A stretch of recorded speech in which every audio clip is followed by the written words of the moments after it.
ఒక గ్లాసులో చల్లటి నీళ్లు మరో గ్లాసులో వేడి నీళ్లు తీసుకొని ఫ్రిడ్జ్లో పెడితే ఏమవుతుంది? ఖచ్చితంగా రెండు గడ్డ కడతాయి.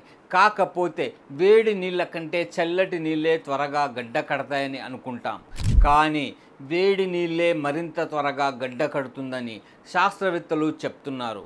అవును, మీరు వింటుంది అక్షరాల నిజం. ఈ వింతను మెపెంబా ఎఫెక్ట్ అని అంటారు. 1960లో టాంజానియాకు చెందిన ఎరస్టో మెపెంబా అనే ఒక విద్యార్థి ఈ విషయాన్ని మొదటిసారి గమనించాడు.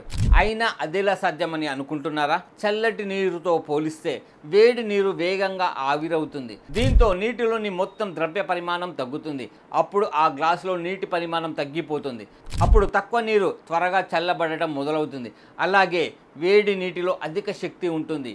అందులోని నీటి అణువుల మధ్య ఆకర్షణ మారుతుంది. తక్కువ ఉష్ణోగ్రతల వద్ద ఉన్న నీరు ఒక్కసారిగా గడ్డ కడుతుంది.